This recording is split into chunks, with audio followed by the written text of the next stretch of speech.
హల్లెలూయా. దేవుడికి స్తోత్రం. దేవుని నామముకు వందనాలు కలుగును గాక. మరి ఉదయకాల సమయంలో మరి ఈరోజు చూస్తున్న ప్రతి బిడ్డలను దేవుడు దర్శించబోతున్నాడు. మరి ఎంతమంది అయితే బలహీనులు ఉన్నారో, ఎంతమంది అయితే దెయ్యములతో శోధించబడుచు, మాంత్రిక శక్తులతో పీడించబడుచున్నారు, ఈరోజు దేవుడు ఒక విడుదల ఇవ్వబోతున్నాడు. దేవుడు ఒక గొప్ప కార్యం మీ జీవితంలో చేయబోతున్నాడు. నిజంగా మనం ఎంత దౌర్భాగ్యం, దేవుడు మాట వినక, దేవుడికి లోపడలేక ఈరోజు అనేక అనారోగ్య గురై, అనేక శాతంతో పీడించబడుతూ, అనేక బలహీనులై మనం ఉన్నప్పుడు మరి యేసు ప్రభు గారు తన హస్తమును చాచుచున్నారు. ఆయన కౌగిల్లో మనం వెళ్ళినట్టయితే మనలో ఉన్న దెయ్యాన్ని దేవుడు విడుదల చేయబోతున్నాడు. హల్లెలూయా. దేవుడికి స్తోత్రం. ఎందుకంటే ఈ మాటలు చెప్పేది చాలా మంది కుటుంబంలో ఏం లేదు, ఐక్యత లేదు, విడుదల లేదు, సమాధానం లేదు. ఒక్కొక్కసారి మన పరిస్థితి ఏమైపోతుందో కూడా తెలియదు. కానీ ఎవరికైనా చెప్పితే మన ఏమైనా చేస్తారేమో, ఏమన్నా వేలని చేస్తారేమని మనం చెప్పుకోలేని పరిస్థితులు ఉన్నాయి. కారణం ఏంటి తెలుసా? అది అపవాది మనని అనేక రీతిలుగా దేవుడి సన్నిధిలో ఎదగనీయకుండా, దేవుడితో మాట్లాడనీయకుండా మనం ఎప్పటికప్పుడు పక్కదారులు పెట్టించే దెయ్యానికి ఎక్కువ లోపడుతున్నాం. కానీ దేవుడు మాటలకి విధేయతలు లేకుండా, దేవుడికి లోపడలేక మనం బస్టులు అయిపోతున్నాం అండి. జాగ్రత్త. దినములు చూస్తే చాలా చెడ్డగా ఉన్నాయి. ఎప్పుడు ఏం జరుగుతుందో, ఎప్పుడు ఎలా వస్తుందో కూడా తెలియదు. కానీ అకస్మాత్తుగా వచ్చేసి మరి ఆ సమయంలో మనం సతమతమయ్యే రోజులు ఉన్నాయి. కానీ ఇప్పుడు అయితే మనము దేవుడి యొక్క సన్నిధిలో ఒక గొప్ప విడుదల ఉందని గుర్తించుకొని, దేవుడి మాటకు లోపడి, దేవుడికి విధేయతలై ఉన్నట్టయితే దేవుడు ఖచ్చితంగా మీకు ఈ రోజు విడుదల చేయబోతున్నాడు. నువ్వు ఎలాంటి మాంత్రిక శక్తితో ఉన్నా, నువ్వు ఎలాంటి బలహీనతతో ఉన్నా, నువ్వు ఎలాంటి అనారోగ్యతో ఉన్నా, ఈరోజు ఎలాంటి దెయ్యముతో నువ్వు పీడించబడుతున్నప్పటికైనా దేవుడు ఈ రోజు నీ గొప్ప విడుదల చేయబోతున్నాడు. నీ ఇంటికి, నీ బిడ్డలకి, నీ భర్తకి, నీకును, నీ పక్కనున్న వారికి, నీ స్నేహితులకి, నీ రక్త సంబంధులకి ఒక గొప్ప విడుదల ఇవ్వబోతున్నాడు. నువ్వు ఎప్పుడైతే దేవుడి సన్నిధులు విశ్వాసం కలిగి నువ్వు ఉంటావో, దేవుడు నీ విశ్వాసాన్ని చూసి నీ పక్కన వారు, నీ కుటుంబము అనేక దేవుడి సన్నిధిలో ఆయన లోపడే జీవితాలు దేవుడు ఇస్తాడండి. హల్లెలూయా. దేవుడికి స్తోత్రం. మరి కొన్ని మాటలు దేవుడు చదువుకుందాం. మరి దేవుడు లోక సువార్త 13:10 చూసుకుందాం. విశ్రాంతి దినమున బోధించుచున్నప్పుడు 18 ఏండ్ల నుంచి బలహీనపరచు దయ్యము పట్టిన ఒక స్త్రీ అచ్చట నుండెను. ఆమె నడుము వంగిపోయి ఎంత మాత్రము చక్కగా నిలవబడలేకుండెను. యేసు ఆమెను చూచి రమ్మని పిలిచి, అమ్మా, నీ బలహీనత నుండి విడుదల పొంది ఉన్నావని ఆమెతో చెప్పి ఆమె మీద చేతులుంచగానే ఆమె చక్కగా నిలవబడి దేవుని మహిమపరచెను. చాలు. దేవుని నామముకు వందనాలు కలుగును గాక. మరి 18 సంవత్సరం నుంచి ఆ స్త్రీ వంగిపోయి భయంకరమైన దురాత్మతో పీడించబడినప్పుడు యేసు ప్రభు గారు ఆ సమార్య మందిరంలోకి వెళ్ళి మరి దేవుడు ఆ స్త్రీని పిలిచాడండి. పిలిచి, అమ్మ, ఇదిగో నీకు ఈ రోజు స్వస్థత కలుగుతున్నది అని యేసు ప్రభు గారు ఏం చేశారంటే తన మీద తన హస్తం ఉంచున్నారు. హస్తం ఉంచినప్పుడు ఆ యొక్క వంగిపోయిన స్త్రీ, ఆ యొక్క స్వస్థత లేని స్త్రీ, ఆ యొక్క భయంకరమైన బలహీనత అయిన స్త్రీని దేవుడు ఏం చేశాడు? స్వస్థత పరిచారు. కానీ పిలిచాడు దేవుడు. కానీ నువ్వు పిలిచినప్పుడు దేవుడు మాటకు నువ్వు లోపడి ఉన్నట్టయితే నీ కుటుంబకు నీకు రక్షణ వచ్చిందండి. హల్లెలూయా. మరి నిజంగా 18 సంవత్సరాలు వంగిపోయిన తనకి ఎవ్వరూ లేని పరిస్థితి, తను ఎవ్వరు గమనించలేని పరిస్థితి. నిజంగా మనం పడినప్పుడు, మనము ఆ యొక్క అనారోగ్యంతో పడిపోయినప్పుడు మన ఇంట్లో మనమే ఉంటాము, మన ఎవరు చూడరు. కానీ మన యొక్క రక్త సంబంధులు మన వాళ్ళే మనం చూస్తారు. కానీ నీ పరిస్థితి బయట ఎలా ఉందని చూడరు. కానీ యేసు ప్రభు గారు ఆకాశము నుండి ఆ కనులెత్తి నీ వైపు చూసి ఆయన పిలుచుచున్నాడండి. హల్లెలూయా. నువ్వు ఎలాంటి పరిస్థితుల్లో ఉన్నా, వంగిపోయిన పరిస్థితి నీ స్థితి, నీ భయంకరమైన దెయ్యములతో పీడించబడే నీ స్థితిని దేవుడు ఏం చేస్తున్నాడు? ఈ రోజు నీకు రక్షణ కలిగిస్తున్నాడు. ఈ రోజు నీకు అద్భుతం జరిగిస్తున్నాడు. ఎందుకు కారణం తెలుసా? యేసు ప్రభు గారు దయాళుడు, కృపామయుడు, ఆయనకి ప్రేమ హద్దులే లేవైన ప్రేమకి. నిజంగా ఆ ప్రేమనే మనం అలుసు చేసుకొని మన ఇష్టానుసారమైన జీవితం జీవిస్తున్నాం. అంత సర్వస్వం కోల్పోయి మళ్ళీ దేవుడా నువ్వు నన్ను బాగు చేయని అనేక సమస్తం అవివులను అనేక బలహీనతలు అప్పుడు చాతగాని పరిస్థితుల్లో అప్పుడు దేవుడి దగ్గరకు వచ్చినప్పుడు అప్పుడు ఏంటంటే దేవా నువ్వు సచ్చినా బ్రతికని నీవే అనుకుంటా ఉంటావు. కానీ నీ యవ్వన జీవితం అంతా బయట గడిపేసి నీ బ్రతుకంతా ఎంజాయ్ జీవితం చేసుకొని నీ బ్రతుకంతా నువ్వు అనేక రీతిలుగా సాంఘర్షణ చేసి పాపమనికి సాంఘర్షణ చేసి సాతానికి లోపడి అనేక వెచ్చలకు గురయ్యి అనేక పాపమని నీ జీవితంలో ఈ రోజు పడిపోయిన సమయంలో ఎవరు వస్తారంటే యేసు ప్రభు గారు తప్ప మన ఎవరు ఆదరించారండి, ఎవరు ప్రేమించరు. మరి ఈ సమరయ స్త్రీ జీవితంలో వంగిపోయిన ఈ స్త్రీని దేవుడు బాగు చేశాడు.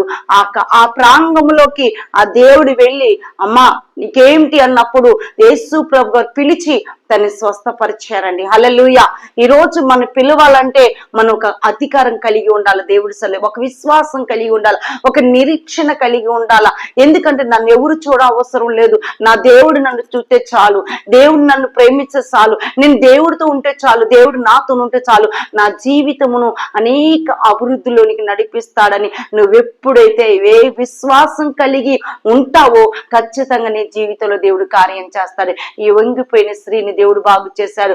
భయంకరమైన పరిస్థితి తనకున్న దెయ్యము నుంచి దేవుడు విడిపించాడు.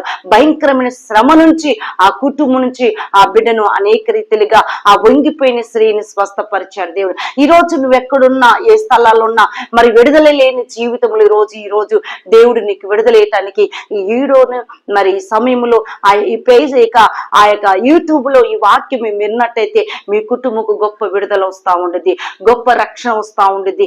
ఎందుకంటే ఎంతకాలము నువ్వు అనారోగ్యంతో బాధపడుచున్నావా, ఎంతకాలమును అనేక బలహీనతగా నన్ను ఎవరు చూడలేదని బాధపడుతూ నువ్వు కుమిలిపోతున్నావా?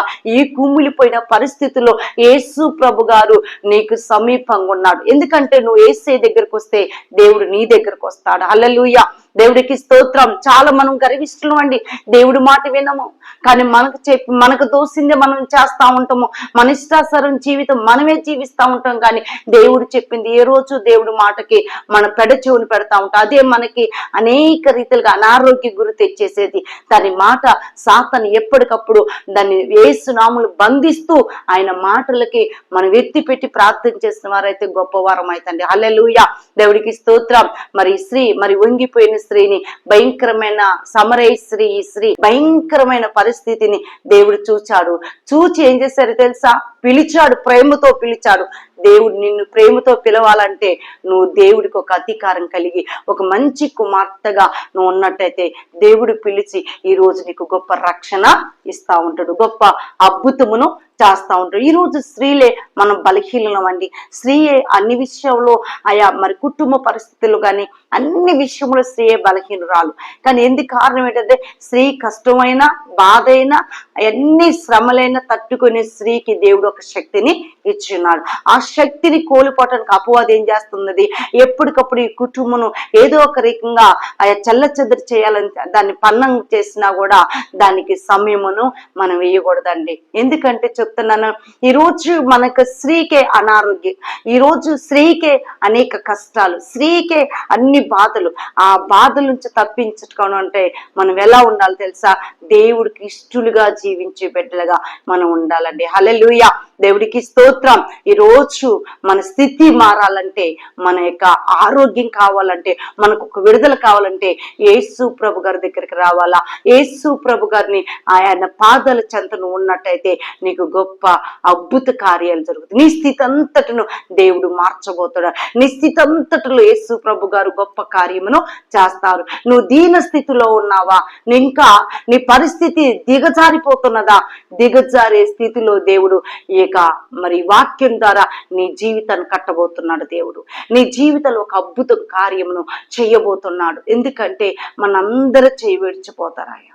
ఎవరు మనతో ఉండరు, ఎవరు మన బిడ్డలు కానీ మన భర్త కానీ మనం కానీ ఎవరు మనతో ఉండరు. కానీ యేసు ప్రభు గారు మన కన్న తండ్రి మనతో ఉంటాడండి. ఆయన స్వరరక్తం ఇచ్చి మనకు కొన్నాడండి. ఆయన ప్రాణమును పెట్టి ఉన్నాడు.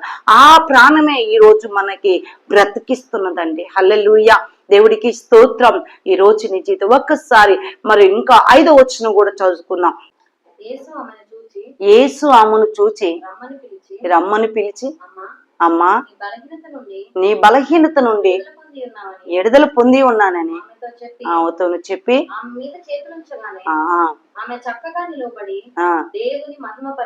హల్లెలూయా. దేవుడికి స్తోత్రం.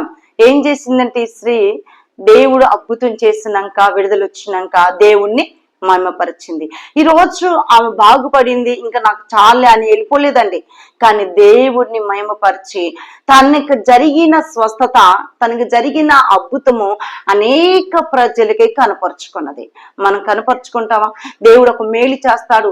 మనకున్న ప్రతి అనారోగ్యాన్ని విడుదల చేసినప్పుడు, ఇక చేసినప్పుడే నా దేవుడు, తర్వాత లేడా దేవుడు? ఎందుకంటే ఆ స్త్రీ మరి స్వస్థత జరిగినాకనే ఏం చేసింది? దేవుడు మహిమపరిచింది. అనేక ప్రజలకి చెప్పింది, నా దేవుడు నన్ను స్వస్థపరిచాడు, దేవుడు నన్ను ముట్టాడు, నన్ను స్వస్థపరిచాడు, నా స్థితిని మార్చాడు, నాకున్న రోగం నుంచి విడుదల చేశాడు, నాకున్న ప్రతి దెయ్యము నుంచి నన్ను దేవుడు విడుదల చేశాడని ఆమె అనేక బిడ్డలకి సాక్ష్యం ఇచ్చినది. హల్లెలూయా. దేవుడికి స్తోత్రం. నువ్వే స్త్రీగా ఉంటున్నావు? ప్రార్థన చేసే స్త్రీగా ఉంటున్నావా? దేవుడి సన్నిధిలో విజ్ఞాపన చేసే స్త్రీగా ఉంటున్నావా? దేవుడి సన్నిధిలో ఒక బహుమానం పొందుకునే స్త్రీగా ఉంటున్నావా? లేకపోతే లోకమసరమైన జీవితం నీలో ఉన్నదా? ఈరోజు నువ్వు మార్చుకో. యేసయ్య దగ్గరికి రా, యేసయ్యతో మాట్లాడు. యేసయ్య నా స్థితిని మార్చునానా. ఆనాడు ఆ వంగిపోయిన స్త్రీతో మాట్లాడింది దేవుడు, నాతో కూడా మాట్లాడయ్యా. నేను కూడా నీ సన్నిధిలో చక్కరగా నిలబడి నేను నేను ప్రకటించాలయ్యా. నాయన నన్ను, నా స్థితి కూడా మార్చయ్యని నువ్వు ఎప్పుడైతే అంటావో ఖచ్చితంగా దేవుడు నీతో ఉంటాడు. హల్లెలూయా. దేవుడికి స్తోత్రం. ఎందుకంటే మన బ్రతుకుల్లో దేవుడు లేకపోతే నువ్వే స్థలాలకు నీకు ఎంత ఉన్నప్పటికైనా నీ జీవితం జీరోనేనండి. హల్లెలూయా.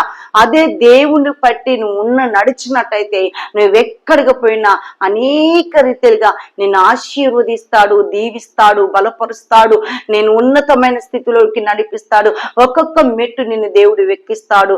ఒక్కొక్క మెట్లు అనేక కార్యాలు దేవుడు నీకు కార్యం చేసి, ఎక్కడైతే నువ్వు తలదించే స్థితిలో వస్తున్నావో కానీ అదే స్థితిలో నుంచి దేవుడు ఒక ఉన్నతమైన కార్యము నీ పక్షం జరిగిస్తా ఉంటాడు. ఈ రోజు నువ్వు అనుకుంటున్నావు, నేను ఇదే భయంకరమైన ఈ రక్త స్త్రీగా నేను ఉంటున్నాను, ఈ వంగిపోయిన స్త్రీగా ఉంటాను, నాకెంత బలహీనత ఉంది, నాకెంత అనారోగ్యం ఉంది, నన్ను ఎవరు చూస్తారు, నేను హాస్పిటల్కి వెళ్ళినా నాకు డబ్బు లేదే అని బాధపడుతున్నావా? ఈ రోజు నీకు గొప్ప విడుదల చేయబోతున్నాడు దేవుడు. హల్లెలూయా. దేవుడికి స్తోత్రం. హల్లెలూయా. మరి ఈ రోజు నిజంగా ఈ వీడియో చూడండి, ఈ యూట్యూబ్ లో ఈ వాక్యం చూడండి, మీకు గొప్ప విడుదల వచ్చేస్తుంది. మీ కుటుంబంతటను దేవుడు దీవించబోతాడు, మీ కుటుంబంతటను బలపరచబోతున్నారు. ఎందుకంటే నేనే ఉదాహరణ. ఒక భయంకరంగా నేను 1.5 సంవత్సరాలు భయంకరమైన ఓవర్ బ్లీడింగ్ తోనే నేను చాలా బలహీనురాలయ్యాను. ఎందుకంటే కూర్చున్న, నిలబడిన ఆ యొక్క భయంకరమైన స్థితి నా దేవుడు నన్ను బాగు చేశాడండి. హల్లెలూయా. ఈ రోజు ఒక సేవకురాలుగా నన్ను నిలబెట్టుకొని అనేక మాటలు బోధించడానికి కృప చూపెట్టున్నారండి. హల్లెలూయా. ఎందుకంటే నేను అలా ఉన్నప్పుడు డాక్టర్ దగ్గరికి వెళ్ళినప్పుడు కూడా డాక్టర్ అనేక స్కానింగ్ చేసినా ఏమీ లేదని చెప్పేవాడు. మరి ఎక్కడికి వెళ్ళినా ఎంత మెడిసిన్ వాడినా ఏమీ లేదని చెప్పినప్పుడు మరి ఏం చేశారంటే నా యొక్క కుమార్తె, నా యజమానుడు చాలా ఏడ్చినప్పుడు ఒక రాత్రి నేను నా యొక్క యజమానుడు మోకాళ్ళ నుంచి ప్రార్థన చేసినప్పుడు 1 సంవత్సరాల బలహీనత దేవుడు విడుదల చేశాడండి. హల్లెలూయా. ఎందుకు కారణం అంటే అది నేనే ఒక ఉదాహరణ. ఎందుకంటే నేను దేవుడు చేసిన మేలు ఏ రోజు మర్చిపోకూడదండి, ఏ రోజు కూడా లక్ష్య పెట్టకూడదు. దేవుడి సన్నిధిని ఘనపరచు ఉండాలి. హల్లెలూయా. ఈ రోజు ఈ మాటలు అందించటం కారణం ఏంటంటే ఇది నిజ సాక్ష్యాలండి. ఇదేదో పక్కన మాటలు తెచ్చి చెప్పించి మిమ్మల్ని మెప్పించేదాన్ని కాదు, కానీ నా జీవితంలోనే, మా సేవ విషయంలోనే, మాకున్న స్థితిలో నుంచే నేను ఈ మాటలు మీకు అందించబోతున్నాను. ఎందుకంటే ఇది సత్యంగా జరిగిన ఈ మాటలు వినండి. ఇంకా ఈ స్థితిలో మీరు ఇంకా బలపడబోతున్నారు, ఇంకా దేవుడు దీవించబోతున్నాడు, బలపరచబోతున్నాడు. ఇంకా మీకు ప్రార్థన అక్కర్ల ఏమన్నా అవసరాలు ఉంటే మీరు ఫోన్స్ కాల్ చేస్తే మీకోసం నేను ప్రార్థన చేస్తాను. దేవుడు ఒక గొప్ప కార్యమును మీకు చేయబోతున్నాడు. హల్లెలూయా. దేవుడికి స్తోత్రం. దేవుడి ఈ మాటలు దీవించును గాక. ఆమేన్. చిన్న తలలో ఉంచుకుందాం, చిన్న ప్రార్థన చేసుకుందాం. మమ్మల్ని మిక్కిలిగా ప్రేమించిన మా ప్రియ పరలోక తండ్రి నీకు వందనాలు, స్తోత్రాలు యేసయ్యా. వంగిపోయిన స్త్రీని నాయన యేసు ప్రభు గారు నువ్వు పిలిచారు తండ్రి, స్వస్థపరిచారు, చేతులు ఉంచారు అయా. వంగిపోయిన స్త్రీకి ఆ యొక్క విడుదల చేసిన దేవుడు, స్వస్థత ఇచ్చిన దేవుడు, ఆరోగ్యం ఇచ్చిన దేవుడు. ఈ రోజు ఎంతమంది యూట్యూబ్లో ప్రభువా తండ్రి ఈ వాక్యం వింటున్నారో ప్రభువా, వాళ్ళందరినీ బలపరచు నాయన, కృప చూపెట్టండి తండ్రి. నిజ సాక్ష్యాలు ఉన్నాయి మా జీవితాల్లో ప్రభువా, మరి చెప్పిన మాటలు వాళ్ళ హృదయాలు ముద్రించుకొని అద్భుతంగా జరుగును గాక కృప చూపెట్టమని సహాయం చేతండి నాయన. అయ్యా యూట్యూబ్లో నా ప్రతి బిడ్డలను బలపరచండి. ఎంతమంది ఈ వాక్యం వింటారో వాళ్ళకు ఓదార్పును, సమాధానమును, సంతోషమును, వాళ్ళకున్న ప్రతి రోగమును దెయ్యము నుంచి విడిపించి స్వస్థత పరచమని జ్ఞాపకం చేసుకోమని యేసు నామమున తండ్రి. ఆమేన్, ఆమేన్.